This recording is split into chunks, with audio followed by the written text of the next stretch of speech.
El candidato presidencial de extrema derecha de Rumanía, Călin Georgescu, acudió el domingo a un colegio electoral cerrado en protesta por la cancelación de la segunda vuelta de las elecciones presidenciales del país.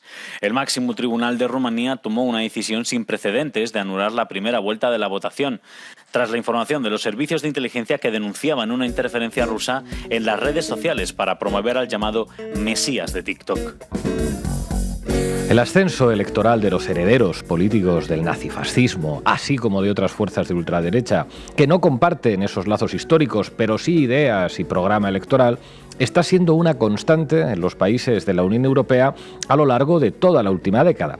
Los juglares de la democracia liberal y el capitalismo nos habían convencido, desde la caída del muro de Berlín hasta hace más o menos 10 años, de que los horrores del Holocausto y de la Segunda Guerra Mundial habían vacunado para siempre a los pueblos de Europa para que nunca jamás se volviera a repetir la misma historia. Sin embargo, la violenta reacción ideológica contra el avance del feminismo, de las izquierdas y en general de los movimientos sociales antioligárquicos como consecuencia de la crisis financiera de 2008, la profusa difusión de odio contra los representantes de todos esos movimientos políticos y también contra las minorías, los pobres y las personas migrantes desde los medios de comunicación corporativos en manos de los grandes poderes económicos, el bombardeo 24/7 con ideas reaccionarias desde la mayoría de las pantallas, cadenas de radio y portadas de periódico durante años y años, bueno, pues todo eso ha vuelto a despertar al monstruo y ahora nadie sabe cómo volver a meter al monstruo en la botella.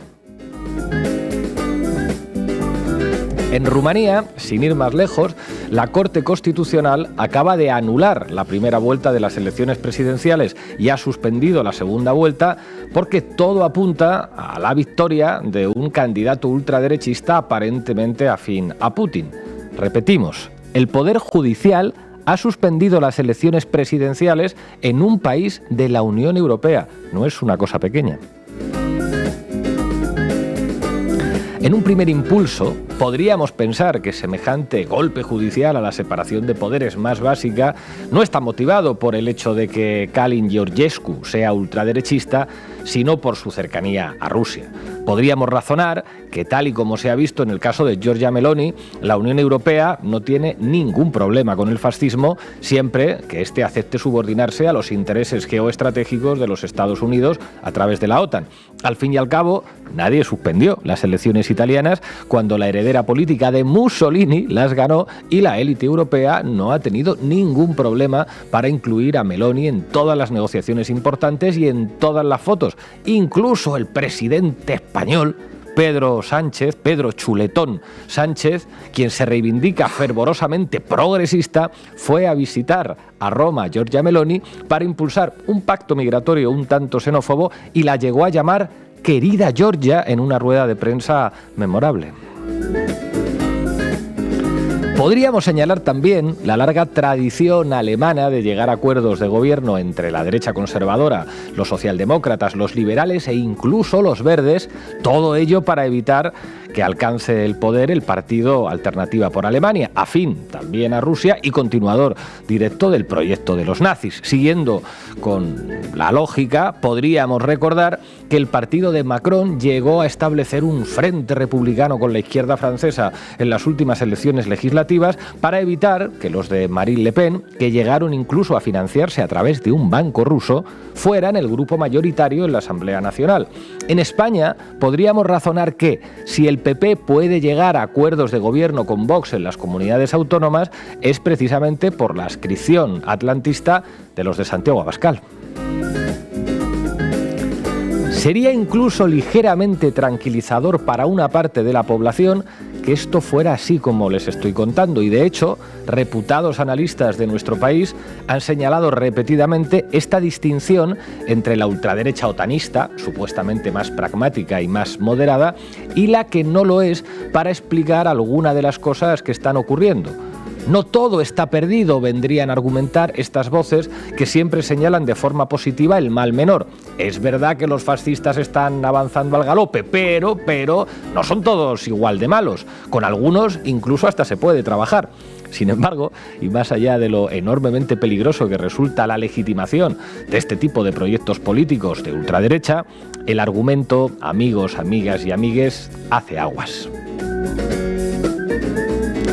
Es verdad que Meloni ha hincado la rodilla ante la OTAN en Italia, pero también es verdad que gobierna con Salvini y con el partido de Berlusconi, ambos conocidos por su amistad ¿con quién? Con Vladimir Putin. Es una realidad también el cordón sanitario que los diferentes partidos alemanes han colocado en torno a Alternativa por Alemania, pero también es cierto que no se ha procedido a su ilegalización y, de hecho, la coalición gobernante ha comprado varios de los postulados xenófobos de Alternativa por Alemania con las personas migrantes.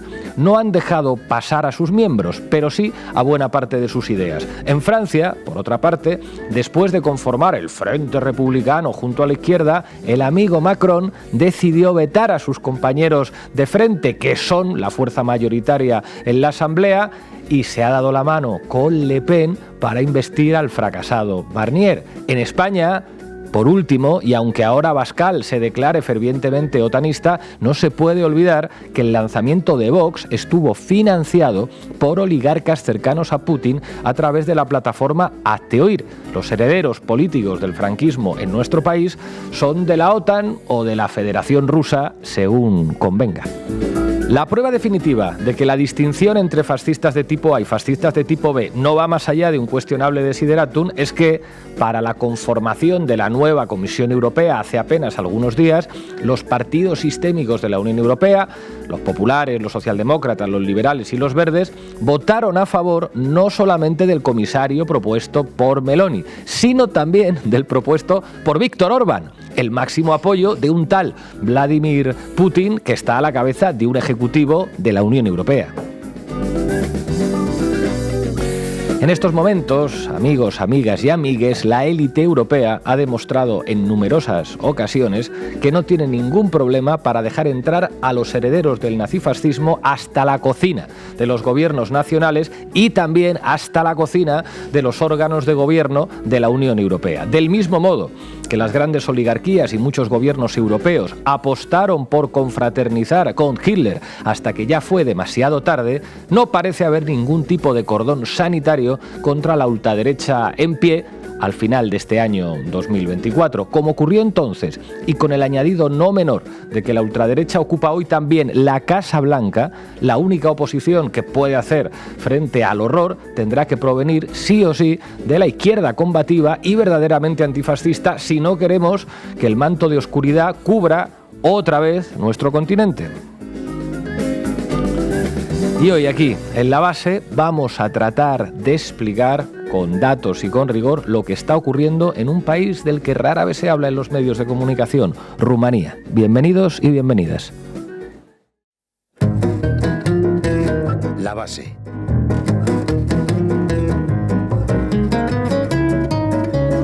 Bueno, y en La Base hablamos de Rumanía.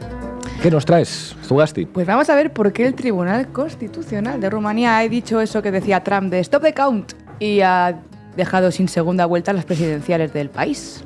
Ina Finogénova, ¿qué nos traes? Vamos a ver el informe que desclasificó la inteligencia rumana sobre estas operaciones de injerencia que dicen que solo lo podía ejecutar un Estado y que es de las más grandes de la historia. Vamos. Y hoy contaremos con Alejandro López de Descifrando la Guerra. Arrancamos, Xavi. La Base de Datos. Informa Irene Zugasti. Todo tuyo, compañera. Están locos estos rumanos. Eso debieron decir en la Comisión Europea, en el Tribunal Constitucional de Rumanía, y por eso la justicia rumana declaraba nulo el pasado viernes la primera vuelta de las elecciones presidenciales en el país por aparentes injerencias extranjeras que habrían afectado el sentido del voto de los y las rumanas. ¿Que han votado mal los rumanos? Pues que vuelvan a votar otra vez, no pasa nada. Claro que sí. Lo de cuestionar y deslegitimar procesos electorales democráticos, una moda estrenada por Trump con su asalto al Capitolio o por Guaidó y sus presidencias autoproclamadas de Venezuela, se ha puesto también de moda en Europa. Ya les hablamos la semana pasada de Georgia, el país del Cáucaso, donde según la Unión Europea las elecciones que dieron la victoria al partido gobernante también tenían que repetirse porque los resultados tampoco eran los más favorables a los intereses de Bruselas. A día de hoy, por cierto, continúan los disturbios en la calle. Pero hoy nos vamos hasta Rumanía, ex república socialista hasta 1989, con 19 millones de habitantes, la sexta mayor población de la Unión Europea, unión de la que, por cierto, Rumanía es país miembro de pleno derecho desde 2007 y también es parte de la OTAN desde un poquito antes, desde 2004. Hace frontera con otros países miembros de la Unión Europea, como Hungría al oeste o Bulgaria por el sur, y también con otros que no lo son, como Serbia por el oeste y Ucrania y su amiga y vecina, con muchas comillas, Moldavia, por el noroeste. En el Estado español, por cierto, habita la tercera mayor comunidad rumana de Europa, casi 500.000 de personas, aunque llegaron a ser 900.000 hace unos años, allá por 2020-2021.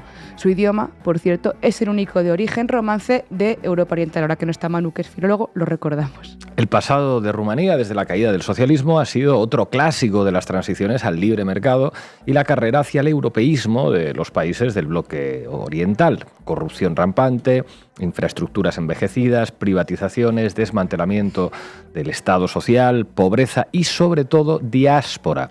Desde 1990 salieron de Rumanía entre 6 y 8 millones de rumanos, echen cuentas, siendo un país de unos 20 millones de habitantes, pues casi más de una cuarta parte del país se fue. Aunque últimamente se revertía y parecía que había cierta tendencia de retorno al país y de cierta mejora, el hecho es que Rumanía, como Ucrania, como Bulgaria, como Polonia, sufrió unos larguísimos años 90 y años 2000 donde la migración y la economía sumergida eran la única alternativa para millones de personas porque no había futuro. Y de esas consecuencias, pues hasta el día de hoy. De hecho, en 2022, Eurostat, la Oficina Estadística Estatal de la Unión, señalaba que más de una cuarta parte de la juventud rumana vivía situación de pobreza severa, especialmente castigadas, por cierto, las mujeres, grandes perdedoras de todas las transiciones postsocialistas, víctimas de redes de trata y explotación sexual y convertidas en trabajadoras precarias e invisibles en toda Europa occidental. Que, por cierto, os he dicho que Rumanía fue miembro de pleno derecho de la Unión Europea desde 2007 y no es cierto, en realidad eso no es verdad y es importante matizarlo. Así es, porque en Bruselas le llamaron integración diferenciada, pero en realidad lo que se impuso a Rumanía o a Bulgaria para acceder al pack completo de la Unión Europea no se le exigió a ningún otro país miembro. Digamos que Bruselas dijo a Bucarest eso de vamos a ir despacito con lo nuestro, vamos viendo. Acostarse sí, pero quedarse a dormir, eso ya no. Eso ya tal. Por eso la eurozona y el espacio Schengen tuvieron que esperar para Rumanía, porque a países como, por ejemplo, Austria, pues no le gustaba eso de que los rumanos fueran por Europa así a lo loco, ejerciendo la famosa libre circulación europea. De hecho, hasta marzo de 2024 de este año no han sido miembros del espacio Schengen, ni Rumanía ni Bulgaria. Y ahora solo lo son, de hecho, parcialmente, porque personas y mercancías seguirán encontrando controles en los pasos fronterizos de carretera. Noticia de France 24 de esta misma primavera. Y lógicamente esto a muchas personas en Rumanía les ha hecho sentir que son un Estado miembro de segunda clase en Europa, digamos. Saber esto creo es importante para explicar, mejor dicho, el contexto de lo que ha pasado en estas elecciones. Eso es, y ahora estamos en la primera ronda de las elecciones presidenciales de Rumanía, es 24 de noviembre, donde aparece elegido sorpresivamente Călin Georgescu con el 22% del voto. Y decimos sorpresivamente porque ni las encuestas auguraban esa victoria, es más, casi todas auguraban que el ganador sería el actual primer ministro del país, el socialdemócrata Marcel Ciolacu, que gobierna en coalición con los liberales y que quedó tercero en las presidenciales con el 15% de apoyo electoral. Unos resultados que no se esperaban en absoluto, como dijimos. En segundo lugar, Elena Lasconi, la candidata liberal conservadora, religiosa y ortodoxa, pro-europea y pro-OTAN, que sin embargo tampoco se ha tomado bien la decisión de la anulación de las elecciones, ya que se veía como una candidata capaz de coaligar el voto pro-europeo frente a Georgescu en una segunda vuelta. Este 8 de diciembre se celebraría la segunda y definitiva vuelta y este señor, Călin Georgescu, tenía bastantes papeletas para convertirse en presidente de Rumanía en una disputa electoral contra Elena Lasconi. pero una orden judicial del Tribunal Constitucional de Rumanía el pasado viernes suprimía esa posibilidad, justificándose en unos informes de inteligencia que señalan una supuesta campaña de desinformación en redes sociales promovida por Rusia para favorecer a Călin Georgescu. ¿Y quién es Georgescu? Bueno, pues Georgescu es un producto, otro más, de estos estados fallidos postsocialistas en Europa. Su discurso ha estado marcado por una prioridad de Rumanía sobre los establishment de la OTAN o de la Unión Europea o incluso de Ucrania. Su partido, Alianza para la Unión de los Rumanos, podría desestabilizar, de hecho, la línea euroatlántica que imperaba en el país con un discurso de Rumanía first, Rumanía primero, díscolo con la política europea, a favor, por ejemplo, de apoyar el sector agrícola rumano, contrario al envío de armas, etc. Georgescu recogía ese voto de descontento y se lo llevaba hacia la extrema derecha, ya que además la anterior candidata de esa misma tendencia de extrema derecha en Rumanía había sido inhabilitada electoralmente tras varias luchas de poder entre facciones del grupo. Y si este cayera, hay otro candidato más de extrema derecha, Georg Simion, que también podría sustituir a Georgescu en la carrera electoral si este es inhabilitado y se repiten las presidenciales. Este último se muestra crítico con Rusia, pero igualmente tiene un discurso ultranacionalista y ultraconservador. Los medios en Europa se han hecho eco de Georgescu, del perfil prorruso, antisemita y de la necesidad de un cordón sanitario ante el ascenso de las extremas derechas en Rumanía, representadas no solo por Georgescu, también por otros muchos, pero este en concreto ha hecho, por ejemplo, comentarios admirando a la Guardia de Hierro fascista rumana o al colaboracionista nazi Ion Antonescu, una joyita el tipo. Pero siendo honestas, parece que no es eso lo que realmente preocupa a Europa, es lo que decía Pablo en el editorial. Al final, en Ucrania, amplios sectores políticos y militares admiran a otro colaboracionista nazi, Stepan Bandera, y eso no ha sido ningún problema para armarles hasta los dientes. Lo que preocupa en Europa es que son posicionamientos geopolíticos que cuestionan el actual orden internacional y el papel que juega, por ejemplo, en este caso, Rumanía en ese orden. En las últimas horas se ha sabido que en paralelo a esta futura repetición electoral se ha acordado un cordón sanitario entre el Partido Socialdemócrata, PSD, y el Partido Nacional Liberal, PNL, partidos que gobiernan en coalición actualmente junto a la conservadora liberal Unión Salvar Rumanía, USR, que firmaron un comunicado en el que expresan su firme compromiso con la formación de una mayoría proeuropea en el Parlamento rumano, un gobierno proeuropeo y el respaldo de un posible candidato proeuropeo común en las elecciones presidenciales. Una buenísima noticia que seguro que celebra la socialdemocracia antifascista europea, como Pedro Sánchez, ¿verdad? Ah, no, calla, que es que hoy el gobierno español estaba condecorando a una tal Giorgia Meloni, querida Giorgia, con la orden de Isabel la Católica, me cachis en 10, en fin. Esta crisis en Rumanía parece haberse cerrado en falso con uno de esos cordones sanitarios de quita y pon. Pero claro, tumbar procesos electorales que no han sido fraudulentos ni irregulares es un arma muy peligrosa de doble filo. La democracia liberal, tal y como se ha entendido hasta ahora, se supone que tiene su pilar en los procesos electorales, en los sistemas de partido y en la división, en los sistemas de partidos y en la división de poderes. Todo ello se está demostrando maleable, cuestionable y en última instancia prescindible. Y quienes más dicen defenderlos son precisamente los que lo están quebrando. Exacto. La presidencia de Rumanía, lo que estaba en juego en estas elecciones suspendidas, no es meramente ceremonial, porque las funciones ejecutivas en ese país recaen tanto en gobierno, primer ministro, como en presidente, porque es un régimen parlamentario semipresidencial. De hecho, el presidente saliente, Klaus Iohannis, se postuló para presidir la OTAN y socialdemócratas, liberales y conservadores rumanos defienden esa gran coalición turnista para mantener el actual estado de las cosas. Pero el descontento y la frustración de mucha gente en Rumanía han sido recogidas, bueno, pues por eso, por los monstruos del claroscuro, como Georgescu. Aunque claro, miren, Ángel Ferrero, hace ya 10 años o 12 años, en un artículo en Sin Permiso, retrataba a la socialdemocracia europeísta de Rumanía a través de las palabras de uno de ellos, del socialdemócrata rumano Cristian Guinea, en un artículo de la Friedrich Ebert Stiftung, que es un think tank del Partido Socialdemócrata Alemán.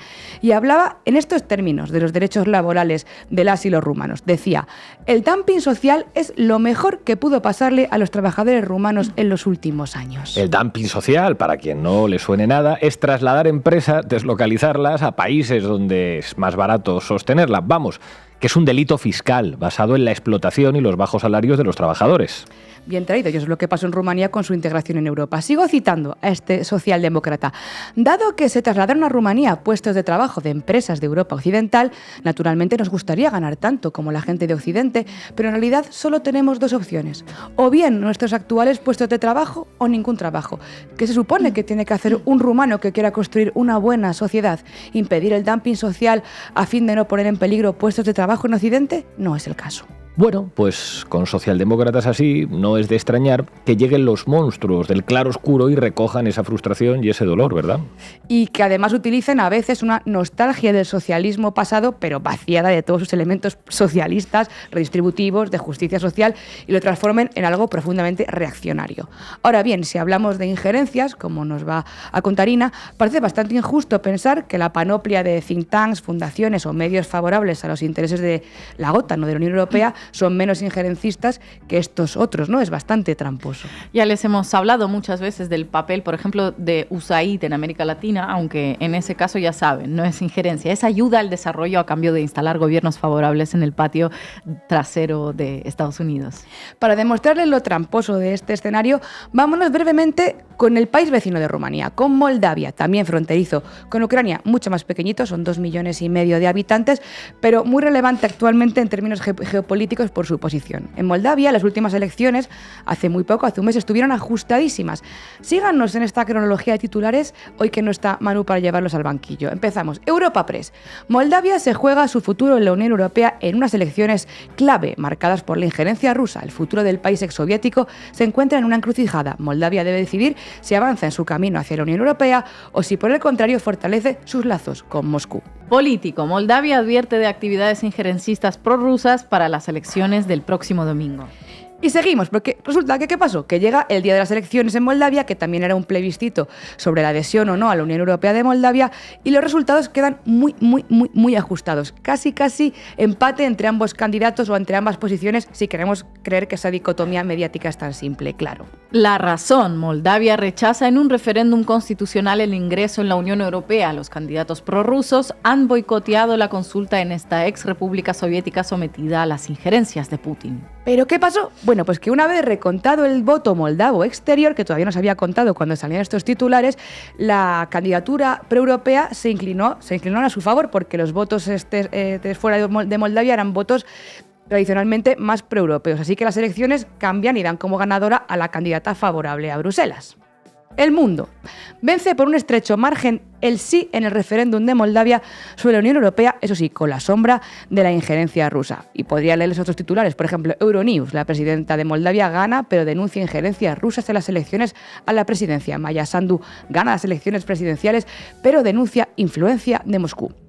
Habría que preguntarse si hay dichas injerencias, si hay pruebas de que tales injerencias existen, entonces pues no deberían también repetirse esos comicios como por ejemplo se ha pedido para Georgia, o es mejor dejarlo estar como en Moldavia. Así que en Moldavia los dejamos estar aunque haya injerencia, y en Georgia o en Rumanía, sin embargo, se solicitan repeticiones electorales. Y ese es el enorme peligro de lo que les estamos contando hoy.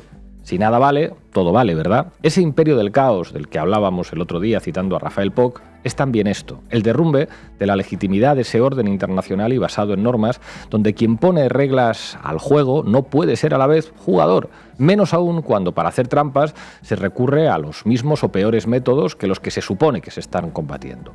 Porque en ese imperio del caos, ya lo hemos dicho muchas veces, nacen los monstruos. En el caso de Rumanía, se les suele decir a los rumanos que la integración en la Unión Europea les ha hecho avanzar, democratizarse, mejorar en casi todos los índices de desarrollo y que los fondos comunitarios han sido sus salvavidas. Y sí, parcialmente, la llamada cohesión funcionó. También nos lo repitieron a menudo a los españoles, ya saben ese mantra de que tenemos que estar agradecidos y emocionados por estar en Europa. Pero, ¿en qué Europa? ¿La que nos impuso la austeridad y el austericidio para pagar la deuda de los grandes bancos? ¿La que nos ha disparado el gasto militar a niveles nunca antes vistos en el continente? ¿La que ha renunciado al Pacto Verde? ¿La que militariza fronteras según el color de la piel o el origen de quien las atraviesa? ¿La que sienta ultraderechistas en la Comisión Europea? la que tolera y aplaude el genocidio israelí en Gaza, es evidente que esa Europa de las élites tiene perdedores y perdedoras, y que esa derrota la están recogiendo los fascistas. Recuerden a Olmo en Novecento de Bertolucci. Son los patronos los que plantan a los fascistas, y con los fascistas los patronos han ganado cada vez más, hasta no saber dónde meter el dinero. Y así inventaron la guerra y nos mandaron a África, a Rusia, a Grecia, a Albania, a España. Pero siempre pagamos nosotros. ¿Quién paga? El proletariado, los campesinos, los obreros, los pobres. En fin, qué bonito terminar con Bertolucci y Novecento. Gracias, Ugasti. Yo soy socio de Canal Red, o sea que estoy colaborando con mi presencia a que mi dinero sea útil. Entra en la web y suscríbete a Canal Red.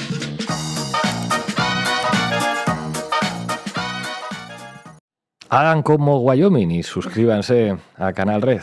Adelante, compañera. Suscríbanse, vamos, Xavi. ¿A qué me invitan? El análisis internacional de Ina Afinogénova. Bueno, ya veis, otro país acaba de votar mal, esta vez en el corazón de Europa y de la OTAN. Rumanía cancela la segunda vuelta de las elecciones y desestima los resultados de las presidenciales de la primera vuelta, alegando haber sido blanco de masivos ciberataques y de injerencia extranjera a favor de un candidato populista de derechas religioso con una agenda casi trumpista. Lo cual, como ya dijimos, probablemente, y tal y como indican los numerosos precedentes, no habría sido ningún problema si el candidato fuera atlantista.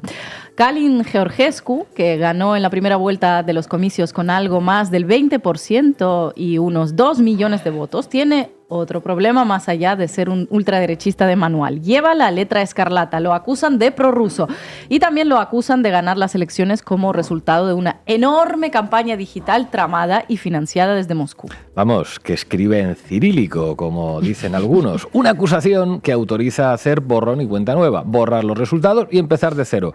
Bueno, ¿cuáles son las pruebas de la injerencia rusa en estas elecciones? Cuéntanos. El presidente de Rumanía, Klaus Iohannis, desclasificó 5 documentos elaborados por el Servicio de Inteligencia rumano para demostrar que las elecciones fueron intervenidas por un Estado extranjero y que la voluntad popular se manipuló. La tesis principal de los informes que circulan sobre lo que sucedió en Rumanía es que un candidato que salió de la nada y que no pintaba nada en las encuestas no podía, en cuestión de 2 semanas o más, ganar los apoyos de algo más de 2 millones de personas. Una tesis algo un tanto cuestionable, ¿no? Estamos hablando de un país claramente desencantado por la política, lo certifica el dato de participación, apenas un 52%. Casi la mitad de los 18 millones de rumanos llamados a las urnas no fue a votar, no asistió a votar. Algo nos debería estar indicando, ¿no?, esa cifra. Así es, de los algo más de 9 millones de la totalidad de los votos, Georgescu sacó menos de la cuarta parte. Los demás candidatos entusiasmaron todavía menos al electorado. Bueno, según los servicios de inteligencia rumanos, esos algo más de 2 millones de votos se los garantizó una sagaz campaña amañada por una red de cuentas de TikTok. Supuestamente se crearon hace años, pero las descongelaron, las activaron a 2 semanas de las elecciones para apoyar a Georgescu, promoviendo vídeos con distintos hashtags euroescépticos. Una campaña de nivel mundial, dice la nota de prensa. Estas cuentas, unas 25.000 en total repartidas entre diferentes redes sociales, influyeron malamente a los rumanos y fueron y votaron mal. Que ojo, no es que digamos que nos gusta mucho cómo han votado los rumanos, al fin y al cabo han votado a quien han votado, que no deja de ser un ultraderechista. Además de esas cuentas automatizadas, el documento habla de 100 influencers que sumaban más de 8 millones de seguidores activos entre ellos, que supuestamente fueron manipulados para promocionar los contenidos favorables al candidato prorruso y a su vez manipularon a los electores. A los pobres ingenuos les contactaron a través del correo electrónico, dice la inteligencia rumana, a través de una empresa de relaciones públicas sudafricana y les ofrecieron 1.000 euros a cada uno por sus actividades. 100 influencers de Internet han sido engañados para que entre 100 engañar a 2 millones de personitas con derecho al voto por la módica cantidad de 1.000 euritos. Bueno, ¿y quién pagó a esos influencers manipulados? Bueno, según el informe, la campaña se financió con hasta 1 millón de euros y hubo una cuenta en particular perteneciente al ciudadano rumano Bogdan Pesir que a través de una app transfirió a otras cuentas de TikTok más de 350.000 euros para apoyar a Georgescu. Peschir dice, el informe demuestra un nivel de vida que no se corresponde con la capacidad de hacer transferencias por semejantes montos, y Georgescu a su vez declaró a la Hacienda rumana que había gastado 0 euros en su campaña. Es decir, en este informe lo que queda más o menos claro es que puede haber indicios de financiación ilegal de una campaña no declarada ante el fisco y que hubo 100 cuentas con un buen alcance pagadas para mover videitos del candidato y luego un puñado de cuentas en Facebook. Vamos, lo que han hecho y siguen haciendo los trolls a sueldo de Milei, por ponerles un ejemplo cercano. ¿A otros candidatos no se les había ocurrido hacer lo mismo? ¿Esto solo se le ha ocurrido a Cerimedo y después a un poderoso Estado euroasiático para manipular la voluntad popular rumana? Y la Unión Europea otra vez pillada por sorpresa después de todas las operaciones de injerencia rusa, de las que se dicen que siempre son víctimas. Bueno, a la inteligencia rumana le parece también sospechoso que el candidato creciera en tan poco tiempo después de permanecer en una relativa irrelevancia. Destacan que en las encuestas del 15 al 20 de noviembre tuvo apenas un 6% de intención de voto y a partir del día 21 empezó a subir. Hasta aquí, pues, los datos factibles que arroja el informe, ¿no? Juntándolos todos, la inteligencia rumana llega a la conclusión de que solo un Estado poderoso es capaz de llevar a cabo una operación de este calibre. Claro, y todos saben de qué Estado se trata, ¿verdad? Apreciamos que Rumanía sea un objetivo de las acciones híbridas rusas, incluidos los ataques cibernéticos, la fuga de información y el sabotaje. Rusia tiene un largo historial de interferencia en procesos electorales en el espacio postsoviético y en Occidente. Los centros de toma de decisiones de Moscú perciben a Rumanía como un Estado enemigo. Sumando estas tesis, la conclusión está servida, aunque llamadme prorrusa, pero creo que para anular los resultados de unas elecciones debería haber pruebas algo más contundentes. Lo que arroja el informe son elucubraciones que juntas señalan a sospechoso habitual en estos casos, pero ¿cómo se demuestra una manipulación electoral? ¿Cómo una sospecha se convierte en una acusación?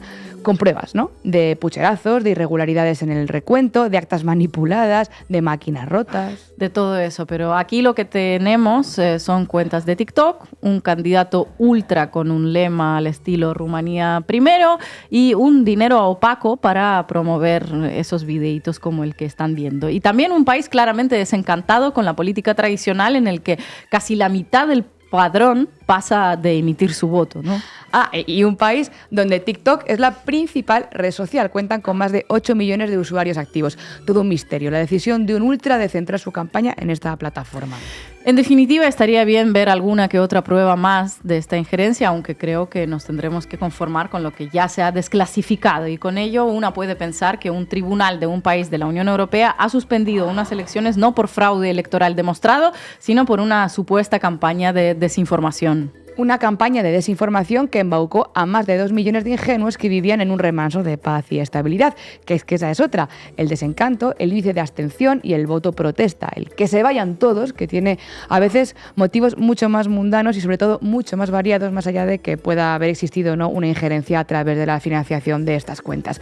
Motivos que luego, claro, pueden ser instrumentalizados por cuentas de TikTok, pero por ello no dejan de ser motivos ciertos. Rumanía, junto con Bulgaria, es uno de los países más desiguales de la Unión Europea, uno de los más pobres. Además, atraviesa una crisis demográfica importante porque millones de trabajadores jóvenes abandonan el país buscando mejores oportunidades en el extranjero. La integración en la Unión Europea, como ya acabas de contar, Irene, fue para muchos una oportunidad para salir del país en busca de una mejor vida.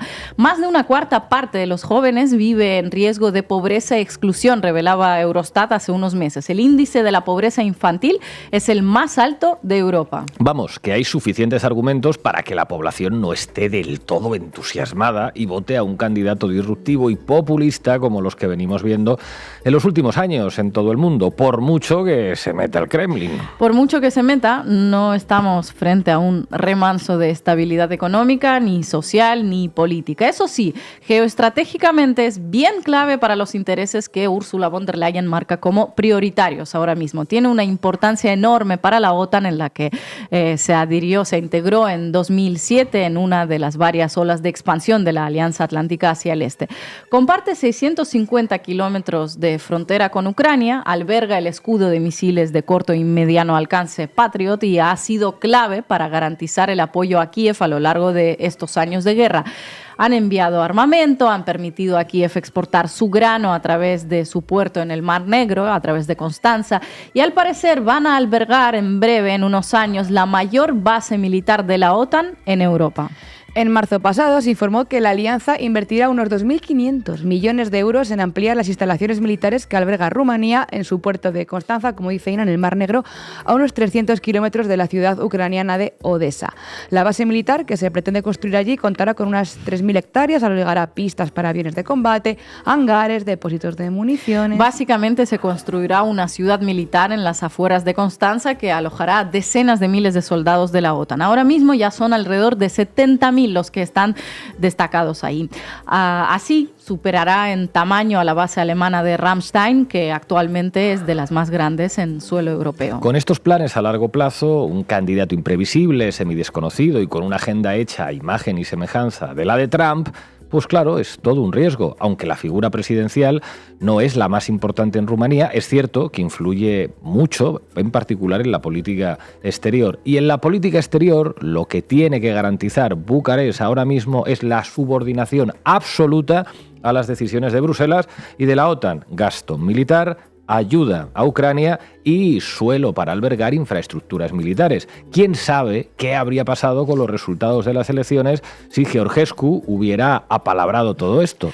Pero como no lo ha hecho y fue por el manido Rumanía primero, pues habrá que creer que la Unión Europea, que invierte millones de euros de nuestros impuestos en verificadores o grants a medios independientes, que habla de pre-banking y lleva años alertando de las operaciones rusas en su suelo, haya caído de nuevo en la misma trampa, la del Kremlin volteando el tablero de todo un continente con un puñado de cuentas de TikTok. El día de la marmota. En fin, gracias, Ina. El salto a Colombia de la base. Que es un medio contrahegemónico, alternativo o popular. Bienvenidos y bienvenidas. La base se emitirá una vez por semana. Miércoles a las 9 de la noche, hora de Bogotá. La base no le va a costar ni un peso a la ciudadanía colombiana porque cedemos el programa gratuitamente, que además financia nuestra comunidad con sus aportaciones. Una alianza con un canal que es independiente, insisto, con un canal que no responde a ningún interés corporativo. Hoy nos acompaña en la base Alejandro López de Descifrando la Guerra. Alejandro, muchísimas gracias por atender una vez más a Canal Red. Placer, Pablo, estar de vuelta. ¿A tu juicio, en los poderes europeos preocupa el auge de figuras de ultraderecha? ¿Existe una receta en la Unión Europea para relacionarse con la ultraderecha? Bueno, esto es algo que yo creo que ya hemos visto en las elecciones europeas y en el tiempo que ha venido después, cómo ha habido una fragmentación de la extrema derecha entre esa extrema derecha que es aceptable para el establishment de la Unión Europea y sobre todo el de la OTAN, que durante estos últimos años casi ha ganado incluso más peso, y el que no es aceptable, el que puede tener vínculos, digamos, con actores extranjeros, fuera de lo que es la propia Unión y la OTAN, pero que en realidad se enfoca principalmente en que no haya unas buenas relaciones con Rusia. Porque ya no se trata solo de que pueda ser una extrema derecha directamente vinculada con los intereses del Kremlin, de salir de la OTAN. No, también peligra para la Unión Europea, ¿no? El hecho de que los partidos de extrema derecha quieran buenas relaciones con Rusia, incluso aunque no duden, de la vinculación con la OTAN. Es decir, cualquier cosa antes que romper el consenso de la militarización, del envío de armas, del apoyar a Ucrania militarmente hasta que sea necesario, hasta, por supuesto, como decían, el último ucraniano, antes que ir a la mesa de negociación, salvo que ahora cambien mucho las condiciones porque se indique desde arriba, es decir, desde Washington, o porque las condiciones en el terreno sean inasumibles. Pero todo lo que sea ceder ante Rusia, como pueda ser negociar, o todo lo que sea volver a mantener unas relaciones económicamente cordiales, es algo que está penado, digamos, internamente. Porque el propio comisario Breton, me parece que fue después de que entrara en vigor la nueva Comisión Europea, ya lo señaló. Es que no podíamos hablar de ello. Me parece que fue después de la elección de Donald Trump, sí.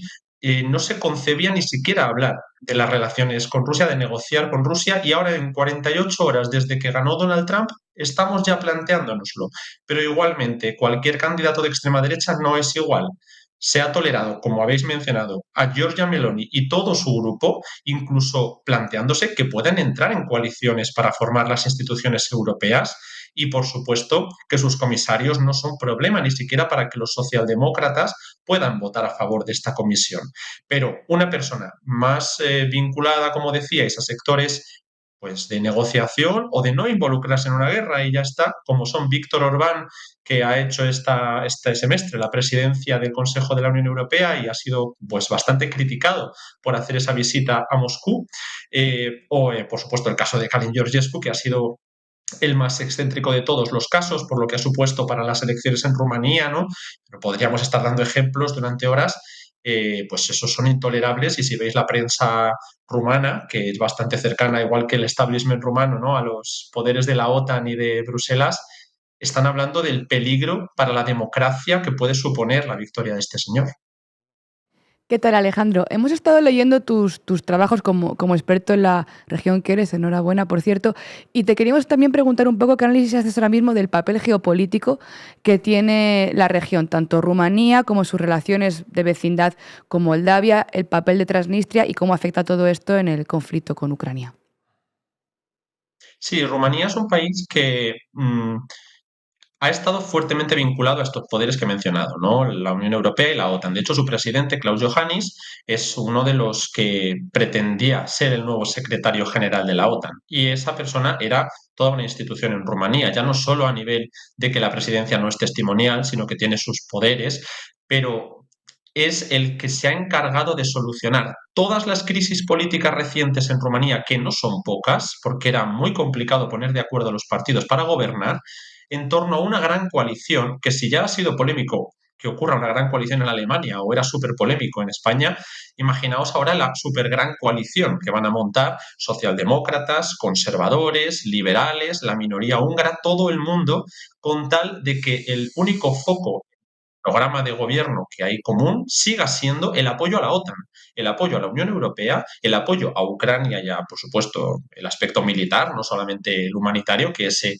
es otro cantar, y bueno, pues el apoyo al libre mercado, ¿no?, que es una medida que a veces va de añadido, ¿no?, en este tipo de paquetes. Entonces, esa línea geopolítica es sagrada, es prácticamente ese tipo de carteras de Estado que escuchamos en otros países como España. Y ante ello, cualquier candidato, como me mencionas, ¿no?, el tema de Moldavia, el tema de los nacionalismos fuertes que pueda tener Rumanía, puede ser peligroso, salvo que sea solamente a favor de la OTAN. Porque George Simeón, que es uno de los 3 candidatos de extrema derecha que habéis explicado durante el programa, es el líder de esa alianza por la unión de los rumanos, sí que ha mantenido posiciones irredentistas. Para mí eso es un ultranacionalismo, porque ya no es solo Rumanía primero, es Rumanía primero y hay que recuperar Moldavia, hay que anexionar Moldavia a Rumanía de alguna manera. Y eso no siempre ha sonado tan loco a ambos lados de la frontera, porque sería una forma de que Moldavia entrara en la OTAN, de que Moldavia entrara en la Unión Europea sin tener un gran proceso de por medio. Incluso, pues está el problema evidente de que Moldavia no puede hacer nada de esto por sí sola, porque Transnistria y también Gagauzia y otra región, ¿no?, de Moldavia, que no es solo Transnistria, son un problema no resuelto que no quieren resolver, por cierto, porque en cuanto hablas con personas cercanas al establishment moldavo, te señalan que bueno, ni se quiere dar la independencia a la región para que el resto pueda ir tranquilamente a la OTAN o a Rumanía, ni tampoco se quiere reintegrar a esas personas y que puedan influir en el voto. Habéis también explicado muy bien cómo cuando esas personas votaban una opción prorrusa, que al final es la que ganó en Moldavia sin contar la diáspora, era como una injerencia, era algo intolerable, era el fin de la democracia y el fin de todo. Bueno, pues volviendo un poco a Rumanía, el candidato Simeón, que me imagino que a Georgescu no le dejarán volver a presentarse, habrá que ver qué ocurre, es el que está a favor de este tipo de unión con los rumanos de Moldavia. Si él ahora ha estado, bueno, pues articulando un discurso que ha chocado más con Ucrania, pues puede que también se convierta en un candidato más intolerable. Pero a priori no era tal, había estado más cerca de sectores como el de Meloni, pero yo ahora mismo ya me puedo creer que le quieran hacer un cordón sanitario porque ha tenido esos roces con Ucrania, pero no era el extremismo, ¿no?, que se veía desde Bruselas y desde la OTAN de los otros dos candidatos de extrema derecha, Georgescu y Diana Sosoaka, que al final es que ¿cómo no va a crecer tanto Georgescu si has ilegalizado la candidatura de la otra persona que podía dividir el voto, entre otras cosas, ¿no? Entonces, si ahora ilegalizan también la candidatura de Georgescu, que no lo sé, ¿cómo no va a capitalizar todo el voto Giorgia Simeón? Es que no nos podemos sorprender de que se reúna el voto de todas las extremas derechas en el único candidato que estás permitiendo que se presente. Alejandro López, muchísimas gracias por atender a La Base y a Canal Red una vez más. Hasta pronto. Nada, un placer. Hasta otra. La canción de hoy viene a reparar una injusticia musical histórica, ya que todo el mundo piensa que se trata de una canción de Rumanía, pero no es una canción rumana, es de Moldavia. Dragostea din tei de Ouson. Hasta mañana.